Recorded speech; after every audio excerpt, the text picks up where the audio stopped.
नमस्कार दोस्तों, या तो मुझसे डील कर लो और स्ट्रेट ऑफ हॉर्मुज खोल दो या फिर तबाही झेलने को तैयार रहो।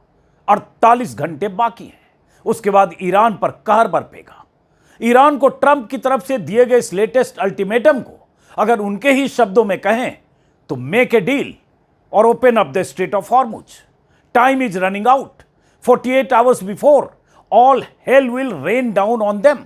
मतलब अगर ट्रंप की बात नहीं मानी तो 48 घंटे बाद ईरान पर पूरा का पूरा नरक बरसेगा। ईरान को अमेरिकी राष्ट्रपति ट्रंप ने यह धमकी बीती रात को दी थी, लिख कर दी थी, यानी कल रात। इस अल्टीमेटम के हिसाब से इसकी म्याद कल रात, आने वाली रात खत्म हो रही है। धमकियों के सिरफिरे शहंशाह ट्रंप को लगा होगा कि शायद इस लेटेस्ट धमकी के बाद ईरान के तेवर थोड़े नरम पड़ेंगे, डील के लिए वो समझौते के टेबल पर आ जाएगा। लेकिन अब तक ऐसा होता नहीं दिख रहा है। उल्टे ईरान की तरफ से जवाब आया है, आ जाओ, नरक के दरवाजे तुम्हारा इंतजार कर रहे हैं। आईआरजीसी के commander major general Ali Abdullahi ने अमेरिका और इजराइल को कड़ी चेतावनी देते हुए कहा कि यदि ईरान के बुनियादी ढांचे पर हमला किया गया तो हमलावरों के लिए नरक के दरवाजे खोल दिए जाएंगे।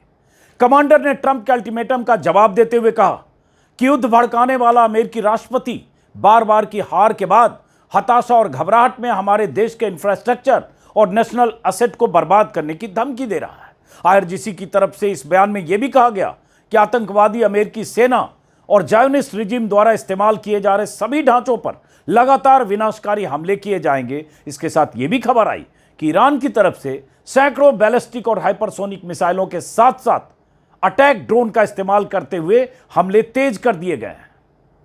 ईरान के अखबार तेहरान टाइम्स ने पूरे पन्ने की एक रिपोर्ट छापकर दावा किया है कि ईरान के 11 मिलियन यानी 1 करोड़ 10 लाख लोग अमेरिका के खिलाफ लड़ने और मरने को तैयार हैं।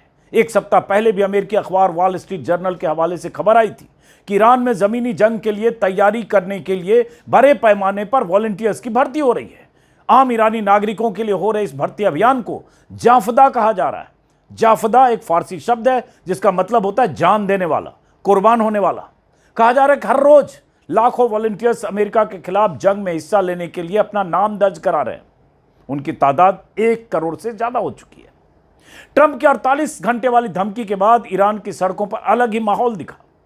लोग बड़ी संख्या में बाहर निकले, सड़कों पर निकले, हाथों में पोस्टर, जुबान पर तरह तरह के नारे, गुस्से में ईरानी आवाम।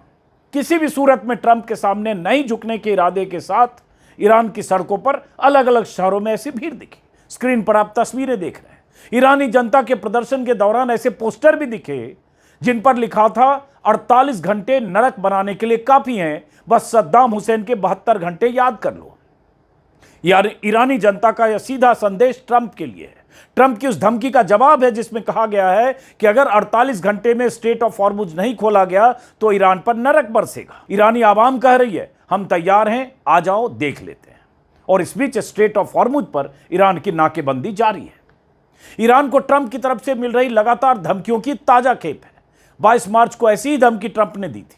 स्ट्रेट ऑफ हॉर्मुज नहीं खोलने पर 48 घंटे में ईरान के पावर प्लांट्स, तेल कुएं और डीजल प्लांट को उड़ाने की धमकी दी थी। तब ईरान ने जवाब दिया था, हम तुम्हारे एनर्जी प्लांट्स ऐसे ही उड़ा देंगे। वेस्ट एशिया में तुम्हारे और तुम्हारे दोस्तों के एनर्जी प्लांट्स और डीजल प्लांट्स भी उड़ा देंगे। ईरान के तेवर देखकर धमकी की म्याद पूरी होने के 12 घंटे पहले ट्रंप ने अपनी धमकी या कहें अल्टीमेटम की म्याद 5 दिन के लिए आगे खिसका दी। बयान देने लगे कि ईरान से डील की बात चल रही है, ईरान डील की भीख मांग रहा है, ईरान अमेरिका से समझौते चाहता है। ईरान ट्रंप के इन बयानों की धज्जियां उड़ाकर अमेरिका की किसी भी शर्त पर झुकने से इनकार करता रहा। तब अल्टीमेटम के चौथे दिन ट्रंप ने फिर 10 दिन की म्याद तय कर दी, खिसका दी, जो 6 अप्रैल की देर शाम खत्म हो रही, यानी कल। फिर कहने लगे कि ईरान का सब कुछ तबाह हो चुका है, उसके पास लड़ने के लिए कुछ बचा नहीं। एयरफोर्स से लेकर नेवी, आईआरजीसी के मिसाइल लॉन्चर सब हमने तबाह कर दिए। अब ईरान हमें तेल टैंकरों के तोहफे भेज रहा है।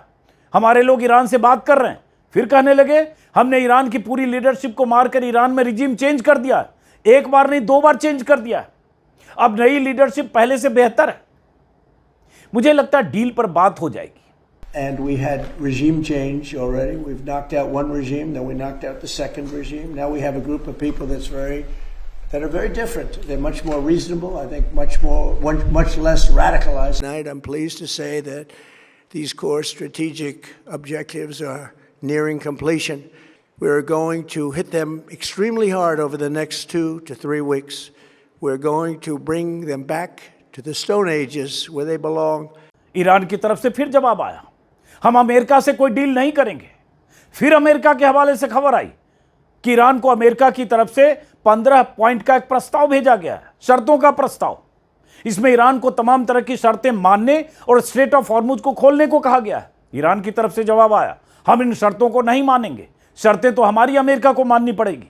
वेस्ट एशिया के देशों से उन्हें बाहर जाना पड़ेगा, जंग में हुए नुकसान की भरपाई करनी होगी और हमें गारंटी देनी होगी कि दोबारा हम पर हमला नहीं होगा। यानी शर्तें बनाम शर्तें, कुछ शर्तें अमेरिका की, कुछ शर्तें ईरान की।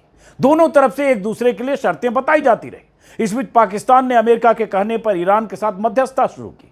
पाकिस्तानी पीएम शहबाज शरीफ ने ईरान के राष्ट्रपति से बात की। अमेरिका के इशारे पर शहबाज शरीफ और पाकिस्तानी आर्मी चीफ असीम मुनीर ने ईरान को समझाने बुझाने की कोशिश की। इस्लामाबाद में सऊदी, तुर्की और इजिप्ट के विदेश मंत्रियों की बैठक हुई, लेकिन ऐसा कोई रास्ता नहीं निकल पाया कि जंग खत्म हो। अमेरिकी शर्तों के सामने ईरान झुकने को तैयार नहीं हुआ।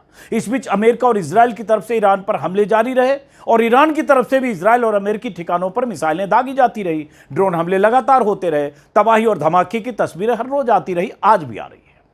अपनी तबाही और बर्बादी का बदला ईरान बहुत हमले झेल कर भी ले रहा है, कभी इजराइल के शहरों पर बारूद बरसाकर तो कभी अमेरिकी अड्डों पर धमाका करके। अमेरिका के करीब 1.5 दर्जन फाइटर जेट ईरानी हमले में तबाह हुए हैं। और इस बीच 3 दिन पहले ट्रंप ने राष्ट्र के नाम संदेश में अपनी एक तरफा जीत का ऐलान करते हुए 2 से 3 सप्ताह में जंग खत्म करने की बात भी कह दी और ईरान को back to the stone age में पहुंचाने का अल्टीमेटम भी दिया। ईरान फिर भी पूरे हौसले के साथ अमेरिका के सामने डटा रहा। ट्रंप के भाषण के 48 घंटे के भीतर ईरान ने अमेरिका के 2 जेट गिरा दिए, कई ड्रोन गिरा दिए। एक पायलट फंसा था, एक बचकर चला गया था रेस्क्यू ऑपरेशन में, लेकिन दूसरे पायलट को भी बहरहाल अमेरिका ने रेस्क्यू करा लिया, ऐसी खबरें आ रही है। लेकिन अभी खबर आ रही है कि एक और जहाज, अमेरिकी जहाज को ईरान ने मार गिराया है, उसकी तस्वीरें आ रही है। और बीते 48 घंटों के भीतर ईरान की तरफ से दावा किया गया है कि 3 जेट मार गिराए गए, कई ड्रोन्स और कई और जो एसेट्स हैं उसको नुकसान पहुंचाया गया है। अब ट्रंप ने अपने अल्टीमेटम को फिर से रिपीट कर दिया है।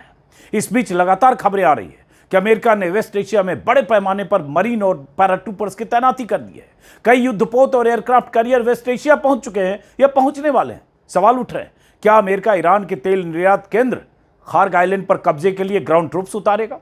क्या खार्ग पर कब्जा कर स्ट्रेट ऑफ हॉर्मुज खोलने के लिए ईरान को मजबूर करेगा? हालांकि दुनिया भर के वार एक्सपर्ट कह रहे हैं कि अगर अमेरिका ने बूट्स ऑन द ग्राउंड्स का फैसला किया तो ये लड़ाई अमेरिका के लिए भी बहुत खतरनाक हो सकती है, बहुत जोखिम भरा हो सकता है। खार्ग और स्ट्रेट ऑफ हॉर्मुज की भौगोलिक स्थिति ईरान के लिए ज्यादा मुफीद है, ये दुनिया भर के एक्सपर्ट कर रहे हैं। अमेरिकी अखबारों में इस पर 50 रिपोर्ट छप रही है। ईरान ने अमेरिकी हमले के मुकाबले के लिए दोनों जगहों पर बड़े पैमाने पर तैनाती और तैयारी कर रखी है, इसकी रिपोर्ट छप रही है। ईरानी मिसाइलें और समुद्री सुरंग से लेकर सैकड़ों टॉर्पीडो बोट तबाही मचा सकते हैं जो वहां मौजूद हैं। कई अमेरिकी अखबारों ने ही लिखा कि ईरान से इन मोर्चों पर जमीनी जंग लड़ने में अमेरिका के पसीने छूट सकते हैं, बहुत कैजुअलिटी हो सकती है और यह जंग लंबी खींच सकती है। अमेरिका लाख कह रहा हो कि ईरान की मिसाइल पावर खत्म हो गई, लेकिन हर रोज हो रहे ईरानी हमले अमेरिकी दावों से उलट हैं। CNN की रिपोर्ट आई अभी 2 दिन पहले अमेरिकी खुफिया विभाग के हवाले से कि ईरान की मिसाइल पावर 50% से ज्यादा बची है और अभी इतनी मिसाइलें हैं उनके अंडरग्राउंड स्टोर में, अंडरग्राउंड मिसाइल सिटी में कि ईरान हफ्तों नहीं महीनों तक तबाही मचा सकता है। यह CNN की रिपोर्ट कर रही है। तो सवाल उठता है 24 घंटे बाद क्या होगा? क्या ट्रंप एक बार फिर अपने अल्टीमेटम की म्याद बढ़ाएंगे या कोई उस तरह से विनाशकारी हमले करेंगे? क्या ईरान पीछे हट जाएगा?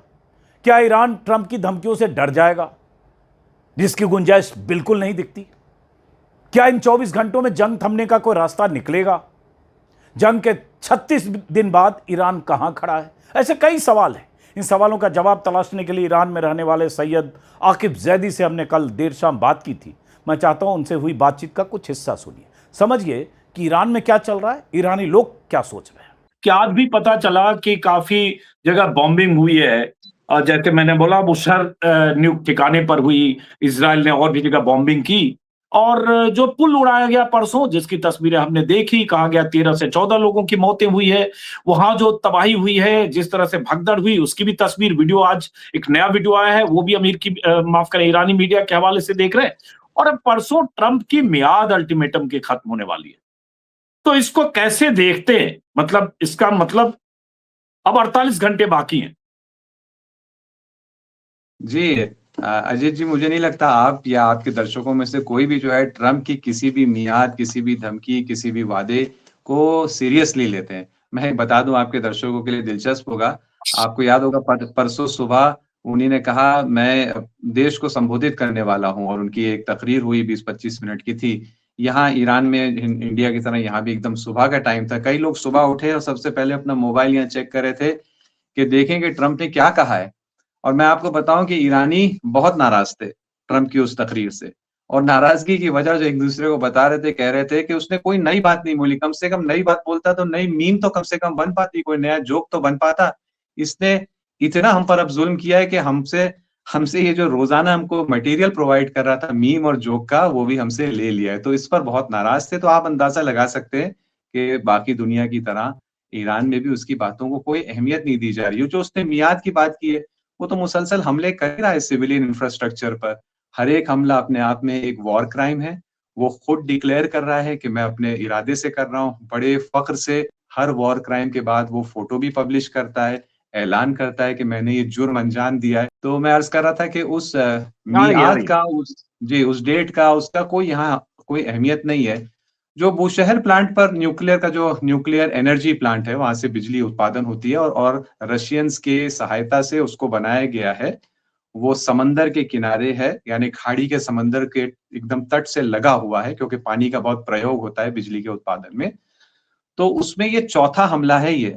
अलबत्ता वो मेन बिल्डिंग को नहीं हमला कर रहे हैं। जो चौकीदार की बिल्डिंग है, जो गार्डन है, लॉन है, उस पर बार बार कुछ ना कुछ मार रहे हैं। और हर बार उसके मुकाबले में देखिए, जो दुनिया में जो सिस्टम इन्हीं ने बनाया है, वो कैसे वो खत्म कर रहे हैं। आप देखिए 4 बार अब हमला हो चुका है। अभी तक IAEA, international atomic energy agency, ने अभी तक निंदा इन हमलों की नहीं की है। बहुत से बहुत कहते हैं हमें इत्तिला मिली और हम चिंतित हैं इन हमलों को लेकर। जिस तरह से उनका GCC, उनका बनाया हुआ GCC, उनका बनाया हुआ नेटो, ये सब बिखर रहे हैं। यूनाइटेड नेशंस भी इतने दबाव में आता जा रहा है। वैसे भी उन्हीं ने काफी कमजोर कर ही दिया था। IAEA का भी जो उनका निजाम है कि बराए नाम वो दुनिया में न्यूक्लियर एनर्जी को मैनेज करने के लिए, न्यूक्लियर वेपन्स को कंट्रोल करने के लिए, लेकिन दर हकीकत उनके तमाम दूसरे संस्थाओं की तरह असली उसका प्रयोग ये होता है मजलूम देशों पर दबाव डालने के लिए, जुल्म करने के लिए, और अपना जो वर्चस्व है, अपना जो दादागिरी है, उसको कायम करने के लिए। वो भी और मजीद यहाँ बिखरता जा रहा है। तो ये जैसे जंग बढ़ती जा रही है, उनके जैसे वॉर क्राइम बढ़ते जा रहे हैं, उसका ऐलान बढ़ता जा रहा है, उनकी बेबसी, ईरान और इस खित्ते के लोगों के रेजिस्टेंस के सामने उनकी बेबसी, उनकी लाचारी वो दुनिया के सामने खुलकर आती जा रही है। पूरा उनका बनाया हुआ ऑर्डर 1945 से जो उन्हीं ने पूरा निजाम बनाया, वर्ल्ड ऑर्डर बनाया है, वो हमारी आंखों के सामने हफ्तों में, महीनों में पूरा का पूरा बिखरता जा रहा है। और ये अच्छी चीज है हम सब के लिए, अतः हम हिंदुस्तानियों के लिए भी एक अच्छी चीज है, क्योंकि इससे हमें फायदा कम हुआ है, नुकसान ज्यादा हुआ है। इसके बाद जो ऑर्डर आएगा वो ऑर्डर होगा जिसमें फायदा ज्यादा होगा और नुकसान कम, इंशाअल्लाह। एक बात बताएं कि ट्रंप ने जिस तरह से अमेरिकी फोर्सेस ने परसों उस ईरान के उस ब्रिज को गिराया, जो कहा जा रहा है 3800 या 4000 करोड़ में ब्रिज बन रहा था, और एक तरह से वेस्ट एशिया का सबसे लंबा ब्रिज था, उसको गिराया। और ट्रंप ने बहुत डंके की चोट पर अपने ट्रुथ सोशल पर उसकी तस्वीर पोस्ट की और कहा कि अभी तो ये शुरू हुआ है, मोर टू कम, कुछ ऐसा ही लिखा।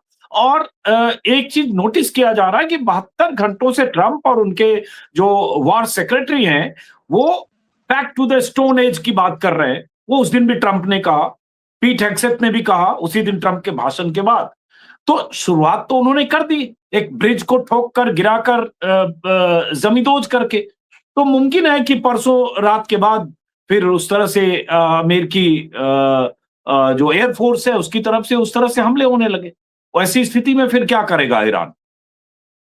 भाई ईरान का तो स्टैंड एकदम क्लियर है ये तमाम खुद जंग अपने आप में इलीगल है, हर हमला वो वॉर क्राइम है, जैसे सिविलियन इंफ्रास्ट्रक्चर को टारगेट करना वॉर क्राइम है, और वो इसका हिसाब रख रहा है, वो इसका मुआवजा हासिल करेगा हराने के बाद, और मुजरिमों को सजा देगा जब ये जंग हो जाएगी। उसका स्टैंड क्लियर है। इन हमलों को रोकने के लिए वो डेटरेंस कायम करता है। वैसे तो एक बड़ी डेटरेंस है ही उसके पास, उसकी जो पूरी ताकत है, लेकिन स्पेसिफिक हमलों के लिए वो जब हमला होता है, जब आपको याद है पार्स जुनूबी साउथ पार्स गैस फील्ड पर हमला हुआ, तो उसने पलटकर अमेरिकी जो इंटरेस्ट है ऑयल एंड गैस में, उनमें चंद मकामात को टारगेट किया और टारगेट तरीके से मैसेज दिया। हाँ, उसके बाद कतर में, से रास लफान में। कतर में, यूएई में और यम्बू सऊदी अरब में, 3 देशों में कम से कम जवाब दिया गया। तो उसके बाद से ऑयल एंड गैस इंफ्रास्ट्रक्चर पर कोई ऐसा खास हमला नहीं हुआ है। तो ईरान के पास भी जो है उनकी बिहेवियर को कंट्रोल करने के लिए बहुत सारी चीजें हैं, कि जिसकी वजह से देखिए अभी तक वो जितनी वॉर क्राइम बहुत उन्हीं ने की है, लेकिन उनके पास इससे ज्यादा वॉर क्राइम करने की भी ताकत मौजूद है। वो चीज जो उनको रोक रही है वो ईरान की जवाबी कार्रवाई की ताकत है, वरना वो इससे भी ज्यादा और इससे भी बड़े-बड़े वॉर क्राइम्स कर सकते हैं। अगर वो गलती करते हैं, अपने वॉर क्राइम्स को और बढ़ाते हैं, आगे बढ़ाते हैं, तो ईरान तो खुलकर कह चुका है कि हम अब आँख का बदला आँख नहीं है। हम अगर आप वॉर क्राइम करेंगे, हम आपके स्ट्रेटेजिक मिलिट्री एसेट, क्योंकि पूरे इस इलाके में भरे हुए हैं, उनके मिलिट्री हो या नॉन मिलिट्री स्ट्रेटेजिक एसेट्स हो, हम उनको चुन-चुन कर टारगेट करेंगे। तो ये बैलेंस जो है ये बरकरार है, यानी अगर वहां पर क्राइम करने की क्षमता है, तो यहाँ क्राइम को कम करने की, कंट्रोल की लगाम लगाने की ताकत भी ईरान के पास है, और वो एक बहुत बड़ा किरदार अदा कर रही है अब तक की इस जंग में। तो देखिए आगे इस सिलसिले में क्या होता है। ये वैसे आपने सेक्रेटरी ऑफ वॉर का जिक्र किया, यहाँ पर एक जोक जो चल रहा है कि सेक्रेटरी ऑफ वॉर जो है, ये एक तो खैर दुनिया में जोक चल रहा है कि इसको का नाम होना चाहिए सेक्रेटरी ऑफ वॉर क्राइम्स, लेकिन यहाँ ईरान के अंदर जो जोक चल रहा है कि ये सेक्रेटरी ऑफ वॉर जरूर है, लेकिन ईरान के साथ वॉर में तो कामयाब नहीं है। अपने फौजी जनरल के साथ जो इसकी वॉर चलती रहती है, अभी 3-4 को बर्खास्त कर दिया, उसके खिलाफ कुछ लिख दिया। इससे पहले जंग से पहले 8 को निकाल चुके थे, 4 को तो जंग के बीच में निकाल दिया। रैंडी जॉर्ज तो चीफ ऑफ स्टाफ है, तो इस पर यहाँ बड़ी संतुष्टि है, क्योंकि इससे जाहिर सी बात है ये बहुत ही स्पष्ट निशानी है इसकी कि आपस में जो एक खलबली मची हुई है और वॉर की स्ट्रेटेजी को लेकर कोई इत्तेफाक नहीं है। सब एक दूसरे को जिम्मेदार ठहराना चाह रहे हैं, एक दूसरे को ब्लेम करने का माहौल कायम है, और ये होता जाएगा। इसी तरह से आज जो एक स्टेटमेंट दिया, बहुत अहम है आपके दर्शकों तक इसकी इत्तला पहुंचाना, कि आज आईआरजीसी ने सुबह एक स्टेटमेंट दिया कि जो अभी हमला हुआ है रियाज में, रियाज जो राजधानी है सऊदी अरब की, उसमें अमेरिकी एम्बेसी पर जो हमला हुआ, हमारा उससे कोई संबंध नहीं है। ईरानी फौज, ये रेजिस्टेंस एक्सिस, हमारा इससे कोई संबंध नहीं है, बल्कि ये हमला किया गया है इसराइल की तरफ से। यानी आईआरजीसी का ये दावा है कि जिस तरह से कुवैत में डिसैलिनेशन प्लांट पर जो हमला हुआ वो इसराइल का किया हुआ हमला है, जिस तरह से सऊदी अरामको का फॉल्स फ्लैग है, जिस तरह अजरबैजान में एयरपोर्ट का फॉल्स फ्लैग है, सलाला के पोर्ट का फॉल्स फ्लैग है, ये फॉल्स फ्लैग अब इस हद तक बढ़ते जा रहे हैं कि डायरेक्ट अमेरिकी एम्बेसी के ऊपर भी इसराइल का हमला हुआ है। अब ये जो दोनों में इख्तिलाफ है ये बढ़ेगा, ये आगे बढ़ता जाएगा। और इजराइल क्यों करेगा? इजराइल क्यों करेगा अमेरिकी एम्बेसी पर या आरामको पर या कहीं के डिसेल प्लांट पर? मतलब उसके पीछे क्या इंटेंशन होगा इजराइल का? ये भी हो सकता है कि ईरान हमला कर देता है लेकिन कुछ जगह की क्रेडिट नहीं लेना चाहता है, क्योंकि उसमें डिस्क्रेडिट होने की गुंजाइश ज्यादा है। देखिए, हाँ, ईरान जहां जहां हमला कर रहा है वो खुल के बोल रहा है, तो क्योंकि वो हमला करने में फायदा है और उसको बोलने में और ज्यादा फायदा है, दोनों फायदे वो प्राप्त करता है। इसराइल क्यों हमले कर रहा है और कर चुका है और कर सकता है? एक तो खैर इसराइल की पूरी हिस्ट्री है फॉल्स फ्लैग ऑपरेशंस की, वो उसकी वजह यह है कि हमेशा उसकी कोशिश है कि किसी तरह से, दो चीजें उसकी कोशिश है, इस इलाके की जनता और ईरान की जनता के दरमियान कोई दरार पैदा करे। तो अगर सलाला के पोर्ट पर करता है, सलाला तो इस वक्त ईरान की तरफ में है, ईरान की तरफदारी कर रहा है, ओमान ईरान की तरफदारी कर रहा है। अगर वहां पर ऐसा हमला होता है और ये झूठी तस्वीर पैदा हो जाती है कि ईरान ने ओमान पर हमला किया जबकि ओमान पूरी तरह ईरान का साथ दे रहा है, तो जाहिर सी बात है दरार पैदा होगी, इस इत्तेहाद ये टूटेगा, इसका डर है, तो वहां ये हमले। दूसरा, अमेरिका को मैनिपुलेट करना खुद एक अहम मकसद है। देखिए, अमेरिका परेशान है। अमेरिका के लिए ये जंग उसके वजूद की जंग नहीं है एक मानों में। ये इस्राएल की वजूद की जंग है जो अमेरिका से लड़वाई जा रही है। अमेरिका में भी एक हद तक इस बात की समझ है और बढ़ती जा रही है दिन-ब-दिन जैसे मार खा रहे हैं। लेकिन इसराइल के लिए ये बहुत खौफ का मकाम है कि अगर अमेरिका ऐसा सोचने लगेगा और फिर सोचता है कि चलो यहाँ से निकल जाओ, हम क्यों अपने आप को बर्बाद करें किसी और के लिए, ये तो बहुत बड़ा प्रॉब्लम है। तो अगर वो किसी तरह मैनिपुलेट कर सकता है अमेरिका को कि जिसके नतीजे में वो ईरान के ऊपर और ज्यादा बर्बादी से हमला करने की कोशिश करे, तो वो उसके फायदे में। और ये भी याद रहे, खुद अमेरिका की हुकूमत के अंदर इसराइल के एजेंटों की कोई कमी तो है नहीं। तो यहाँ से वो कोशिश करे, वहां से उसके जो एजेंट भरे हुए अमेरिका की हुकूमत ने वो इसी चीज को सपोर्ट करे, ये उसकी मुसलसल कोशिश है। और ऐसे ही मुझे लगता है कि हम लोग आगे देखेंगे। दरार पहले भी देख चुके हैं, साउथ पार्स पर जो हमला हुआ, अमेरिका ने कहा ये इसराइल ने हमें बगैर बताए हुए, बगैर पूछ के साउथ पार्स पर हमला किया। तो ऐसा नहीं हमारे पास मिसाल नहीं है कि इन दोनों में इख्तिलाफ है। तो आगे ये नहीं, वो तो इख्तिलाफ एक बढ़ता ही खबर ये भी जाएगा। आई, एक खबर ये भी आई, माफ करिए बीच में बोल रहा हूँ, एक खबर ये भी आई कि कोई शख्स से नाम भूल रहा हूँ ईरान के, जो टॉप लीडरशिप में शामिल थे, डिप्लोमेसी के एक्सपर्ट थे, वो पाकिस्तान के थ्रू अमेरिका से कोई बातचीत चल रही थी, निगोशिएशन का हिस्सा थे, उनको भी टारगेट इजराइल की तरफ से किया गया, जिसमें उनकी पत्नी शहीद हो गई, वो बाल बाल बच गए। नाम भूल रहा हूँ अभी, 48 घंटे पहले की बात है। जी, मेरे मेरे इल्म में ऐसी कोई खबर नहीं है, तो मैं इस पर कोई अच्छा, ओके, टिप्पणी नहीं कर सकता। चलिए कोई नहीं। अब आते हैं हम उस सवाल पर जो बहुत अहम और मौजूद है, कि जैसे अरागची साहब का जो विदेश मंत्री है, उनका एक ट्वीट आया है जो स्क्रीन पर देख रहे हैं, जिसमें उन्होंने एक तरह से सफाई दी है कि अमेरिकी मीडिया ईरान की स्थिति को गलत तरीके से पेश कर रहा है। हमने इस्लामाबाद जाने से इनकार नहीं किया, हम इस इलीगल वार को हमेशा की तरह खत्म करने की शर्त पर बात करना चाहते हैं। इसको कैसे देखा जाए? मैंने खुद अभी ये ट्वीट देखा नहीं, मैं देखूंगा, लेकिन बिलफर्ज ये कि ये ट्वीट वाकई ऐसा ही है, तो इसको यूं देखा जा सकता मैंने है। देखा, इसलिए और मैं खुद उनके ट्विटर हैंडल से हमने पोस्ट किया, इसलिए इसमें आप इतना निश्चिंत रहें कि ये उनका ट्वीट है और वही मैं पढ़ रहा हूं।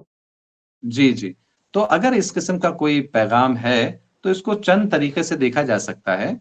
एक तो ये कि देखिए, ईरान के लिए ये बहुत अहम है कि वो अमेरिका के अंदर जो इस हुकूमत और जनता के दरमियान जो नाराजगी और दरार है, इसको ज्यादा से ज्यादा बड़ा करे। इसीलिए आप देखेंगे 2 दिन पहले यहाँ के प्रेसिडेंट ने, राष्ट्रपति ने खत लिखा, लेकिन खत किसको लिखा? अमेरिका की जनता को लिखा। शायद अमेरिकी आपने जनता देखा हो। को, हाँ, जी, बिल्कुल 3-4 देखा, पेज का उन्होंने 3-4 4 पन्ने पेज का। का उन्हीं ने खत लिखा। जी हाँ, बिल्कुल। और उसमें आपने देखे किस किस्म की बातें हैं, इसमें बहुत ही मुलायम बातें, बहुत अच्छी बातें, चीज़ें समझाने की कोशिश की जा रही है, क्योंकि उनको ये, यहाँ के लोगों को पता है कि अमेरिका की जनता इस जंग से कतई राज़ी नहीं है, बहुत नाराज़ है, जंग के मुखालिफ हैं, इस जंग के मुखालिफ हैं, और अभी तो नुकसान उनका होना शुरू ही हुआ, आगे जैसे उनका नुकसान बढ़ेगा और उनकी नाराज़गी और बढ़ेगी। ये क्योंकि यहाँ की जनता भी जानती है, ईरान की यहाँ के हुक्मरान भी जानते हैं, और उनको पता है कि बुनियादी तौर पर उनकी जंग अमेरिका की जनता से नहीं है, बल्कि एप्स्टीन गैंग से। तो ये दरार एप्स्टीन गैंग में और जनता में ये बढ़नी चाहिए। तो वो, चाहे वो खत हो आगे पिज़िशकियान का, चाहे ये ट्वीट जिसका आप ज़िक्र कर रहे हैं, या और भी बहुत सारे इस टाइप की चीज़ें हैं कि जिसका मकसद ये है कि वहाँ पर शऊर और बेदारी में इज़ाफ़ा होता रहे, और जो गलत पिक्चर वहाँ पेश की जा रही है उसका मुकाबला हो सके, और इस तरह से इस जंग में और जल्दी और भी बड़ी कामयाबी हासिल हो। और ये बात तो सच है कि, और मैंने भी आपसे कई बार अर्ज़ किया कि देखिए, आखिर बातचीत तो आखिर होगी। सवाल ये है कि बातचीत कब होगी और किस मुद्दे पर होगी। अमेरिका का सारा ज़ोर है कि बातचीत अभी हो जाए, जंगबंदी पर हो जाए। हत्ता अमेरिका की तरफ से ऐसा भी प्रस्ताव आया, आपने देखा होगा, कि चलो 48 घंटे के लिए ही रोक लें लड़ाई, बाद में बातचीत करते हैं। ये सारी कोशिश ये है कि किसी तरह से बस रुक जाए, क्योंकि बहुत बुरी तरह मार खा रहे हैं। ईरान ये समझ चुका है कि ये उसके नुकसान में है, बल्कि आगे और बड़ा इससे खतरनाक हमला होगा। तो इसलिए वो बातचीत को टाल रहा है, जब तक कि अमेरिका की फौजी एतबार से कम कमर नहीं टूट जाती वेस्ट एशिया में, उस वक़्त बातचीत होगी। जैसे मैंने भी पहले भी ये शब्द का प्रयोग किया, ज़िम्मेदारी से प्रयोग किया, अब भी कर रहा हूँ, कि सरेंडर भी तो आखिर बातचीत के ही तहत होता है। वेस्ट एशिया की हद तक अमेरिकन मिलिट्री सरेंडर की बातचीत का जब सही वक़्त होगा, हो सकता है 1 महीना और लगे, 2 महीने लगे, और भी टाइम लग सकता है। उस वक़्त ईरान बातचीत करना चाहेगा, और हालात तो अभी लग रहे हैं कि उसी उसी सम्त में बढ़ते हुए नज़र आ रहे हैं। देखिए आगे क्या होता है।